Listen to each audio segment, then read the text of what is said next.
Hello guys, நம்ம இன்றைக்கி என்ன பார்க்க போகிறோன்னா, பணத்தை நீங்கள் எப்படி செலவு செஞ்சுன்னா நீங்கள் சீக்கிரமாகவே பணக்காரங்களாக ஆகிடலாம். அது என்னென்ன வழிமுறைகள் தான் நம்ம இந்த வீடியோவில் பார்க்க போகிறோம்.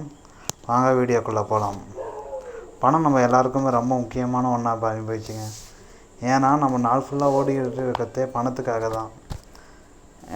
இந்த பணத்தை எப்படியெல்லாம் நம்ம செலவு செஞ்சால் நம்ம பணக்காரங்களாக தான் பார்க்கலாம்.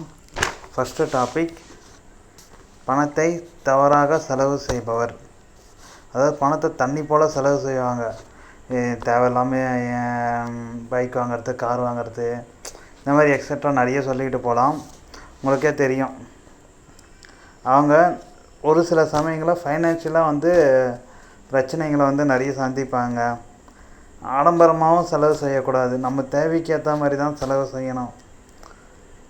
ஒருத்தர் கடினமான காலங்களில் பணத்தை செலவு செஞ்சார்னா அவரை நம்ம நாணி, அதாவது புத்திசாலியான மனிதர் என்று அழைக்கலாம். ரெண்டாவது, கெட்ட செயல்கள் மூலம் சம்பாதிக்கும் பணம் ரொம்பவே ஆபத்தானது.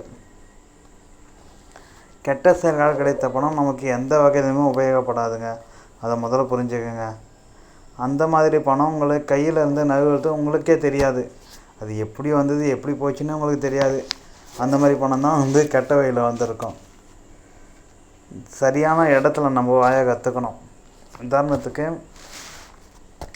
வேலைவாய்ப்பும் வாழ்வாதாரத்திற்கான அடிப்படைகள் உள்ள இடம் தான் நம்மளால் தேர்ந்தெடுக்கணும். அந்த சூழ்நிலையில் தங்கியிருப்பவங்க தான் இப்போவே பணத்துக்கு சிரமப்பட தேவையில்லை. ஏன்னா நமக்கு நியர்பையில் எல்லா ஆக்சஸும் நமக்கு கிடைச்சிரும். பெரிய எக்ஸ்பென்ஸும் நமக்கு அதிகமாக இருக்காது. இந்த சரியான வாய்ப்புகள்லாம் பயன்படுத்தினா மட்டும்தான் நம்ம சீக்கிரமாக பணக்காரராகலாம். மூணாவது, பணத்தை சரியாக முதலீடு செய்யணும். பணத்தை மட்டும் நம்ம அப்படியே சேமிச்சுனே வச்சுருக்கக்கூடாதுங்க. பணம் சேமித்து வச்சுருது நெருக்கடியான காலத்தில் யூஸ் ஆகுதுன்னு நான் இல்லைன்னு சொல்லலை. ஆனால் அப்படி பணத்தை சேமித்தே வச்சுருக்கிறது ஒரு முட்டாள்தனமான காரியம். பணத்தை சரியான வழியில் முதலீடு செய்யணும். சும்மா உதாரணத்துக்கு ஒரு 4-5 வழிமுறை சொல்கிறேன். உங்களுக்கு என்னென்ன தோணுச்சோ அதெல்லாம் நீங்கள் பண்ணுங்கள். எஃப்டியில் போடுறது, ஆர்டி ரெக்கரிங் டெபாசிட்டு, மியூச்சுவல் ஃபண்டில் போடலாம், இன்வெஸ்டிங் பண்ணலாம், லேண்டு வாங்கி வைக்கலாம், கோல்டு வாங்கி வைக்கலாம்.